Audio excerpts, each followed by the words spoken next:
Et cette semaine, AgFM se met à l'heure de la fête de la nature et de l'eau, la 9e édition qui se déroule cette année du 20 au 24 mai. Et régulièrement, on vous proposera donc des rendez-vous avec des spécialistes. Là, nous sommes en ligne avec Jean Collet du groupe ornithologique normand. Bonjour. Bonjour. Alors, en quelques mots, présentez-nous ce qu'est ce groupe ornithologique normand. Initialement, donc, c'est une association d'amateurs. Donc, on fonctionne depuis 1972. On couvre les 5 départements. Et donc, on rassemble toutes les personnes qui ont pour plaisir d'abord d'observer les oiseaux. Et donc, on est environ 1000 sur les 5 départements de l'ancienne et future à nouveau Normandie. Alors, une association bien implantée, donc vous m'avez dit, vous êtes environ 1000. Vos missions, donc, observer, étudier, protéger, sensibiliser aussi ? Donc, initialement, c'est d'abord l'étude, l'observation et la mise en commun des observations. Donc, on commence à avoir une bonne idée des populations d'oiseaux de notre région. Et donc, on cherche à faire connaître les informations qu'on a pu tirer de l'observation.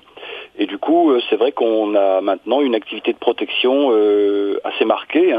Elle est ancienne, parce que là, on vient de fêter les 50 ans de notre première réserve au Nez de Jobourg, avec Jacques Alamargot qui était le promoteur. Et donc maintenant, on gère un réseau de 33 réserves, dont la réserve de Vauville, qui est près de chez vous, oui, et puis donc qui est une réserve nationale. On est propriétaire d'environ 250 hectares de marais. Et puis à côté de ça, donc là, ce sont plutôt des sites prestigieux. On a un réseau de ce qu'on appelle des refuges. On a environ 250 refuges. Alors les refuges, ce sont des zones dont le propriétaire est assez curieux de nature pour se poser des questions sur, entre autres, les oiseaux qui habitent sa propriété. Donc on trouve aussi bien des fermes que des carrières, des golfs, des piscicultures, des zones industrielles. On a même des zones refuges dans des établissements scolaires, etc. Donc c'est aussi un réseau d'échange. Et qu'est-ce que vous organisez pour le public, pour sensibiliser le public à ces... Alors, au niveau des échanges avec le public, donc on a essentiellement les animations qu'on propose pour le grand public, qui ne nécessitent pas de connaissances particulières. Donc, il y en a un très grand nombre. Le calendrier chaque mois est riche de très nombreuses propositions. Alors on a des expositions qui circulent un petit peu aussi sur la laisse de mer, sur les cormorans, les goélands, les rapaces actuellement. On a aussi donc des stages. Alors c'est plus déjà un petit peu pour la formation. Il y a des camps ou des stages où il y a des échanges de techniques et de connaissances. Et puis donc quand on peut, on utilise la presse pour faire passer des messages aussi, soit sur des espèces particulières, soit sur des événements qui ont lieu. Donc par exemple la journée de la forêt, etc. La semaine de la biodiversité, ainsi de suite. C'est pas les prétextes qui manquent.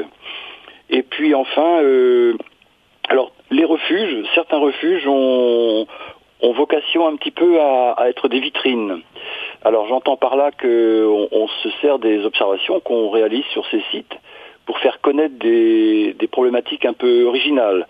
Alors par exemple, tout ce qu'on a appris sur les carrières, initialement, on l'a appris à partir de refuges, et ça nous a servi un petit peu à infléchir des pratiques de réaménagement dans des carrières qui sont devenues ensuite des beaux lieux de préservation.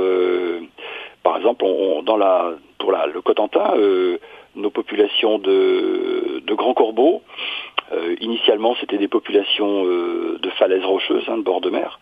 Et donc maintenant, les grands corbeaux ont compris que finalement, les carrières, malgré les tirs de dynamite, ce sont des lieux où ils sont à l'abri. Voilà, donc c'est un exemple. Alors pour les personnes qui souhaiteraient en savoir un peu plus sur cette association, il y a le site internet avec le calendrier justement des animations www.gonm.org, donc groupe ornithologique normand.org.